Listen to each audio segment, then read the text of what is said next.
2024 के चुनाव में अगर ईवीएम से चुनाव होगा तो जो सत्ताधारी दल है उसे हटाना एक तरह से बिल्कुल नेक्स्ट टू इम्पॉसिबल है। तमाम लोग कहे जा रहे हैं, सभी लोग कह रहे हैं। और अगर बैलेट से होता है तो उसका सत्ता में वापस आना नेक्स्ट टू इम्पॉसिबल है।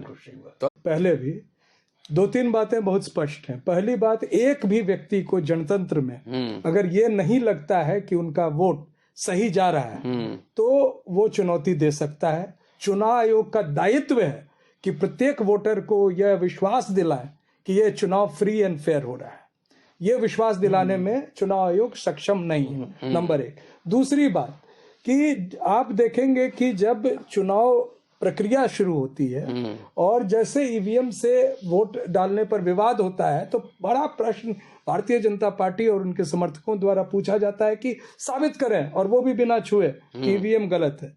मैं चुनाव आयोग को आपके माध्यम से पूछना चाहता हूं कि वो साबित करें कि ईवीएम सही है। क्या वो किसी एक वोटर को भी जैसे बैलेट पेपर में बहुत आसान है, हम वोट पे ठप्पा लगाए, उस नंबर का बैलेट निकालिएगा, कहेगा आपका ठप्पा है ना सही।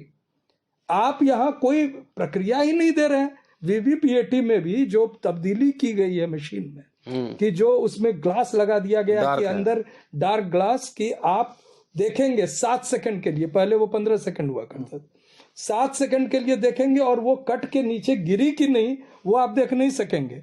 तो इस तरह के षड्यंत्रकारी मशीनों को लाकर और एक बड़े समुदाय, और सबसे बड़ा प्रश्न डॉक्टर साहब में, आप खुद कई आंदोलनों में शामिल रहे हैं, अंबेडकर नामा के माध्यम से उन आंदोलनों का समर्थन किया है।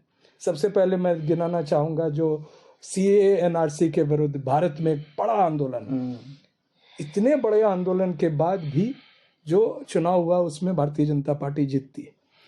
2018 2 अप्रैल को दलितों के विरुद्ध उनके जो एक्ट है, एससी एक्ट, उसको एक तरह से खत्म करने के लिए जो प्रक्रिया चलाई गई, और हालांकि कोई पॉलिटिकल पार्टी ने विरोध नहीं किया, स्वतः पूरी की पूरी समाज सड़कों पे आ गई और उसे रोकना पड़ा। दलितों का भारतीय जनता पार्टी पे विश्वास नहीं है। उसके बाद किसानों का आंदोलन, उसके बाद जो कोविड के दौरान लोग मारे गए, पूरा का पूरा इलाहाबाद गंगा किनारे आप देखते कि वो केसरिया रंग में रंग गया था कफन द्वारा, तब भी कह रहे हैं 400 पार।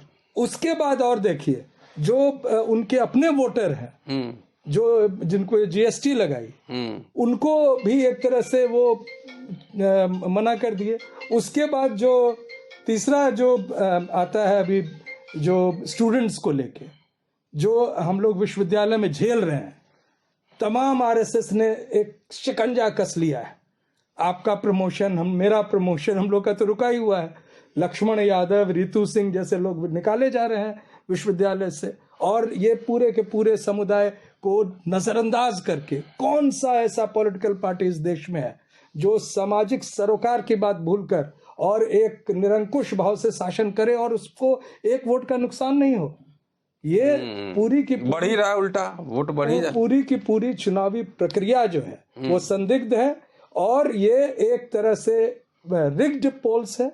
इस रिग्ड पोल्स को रोकना होगा, ईवीएम के माध्यम से चुनाव को रोकना होगा। और इसके लिए कल जो प्रेस कॉन्फ्रेंस है उसमें तमाम पॉलिटिकल पार्टी से बड़े लोग, justice Eshwaraiah, justice Virendra Singh Yadav, justice B G Kolse Patil, Prashant Bhushan ji, P Wilson साहब, ऐसे लोग अपील करने वाले हैं। भानु प्रताप सिंह जी, महमूद प्राचा, आप होंगे, डॉक्टर रितु सिंह होंगे, दुसाद साहब होंगे, लोकेंद्र जी होंगे और लक्ष्मण यादव होंगे।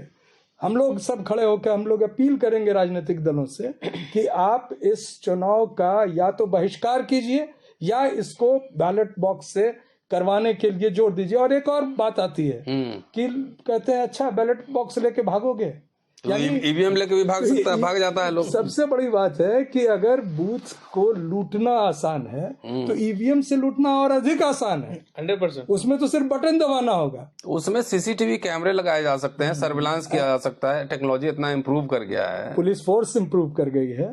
तो ये एक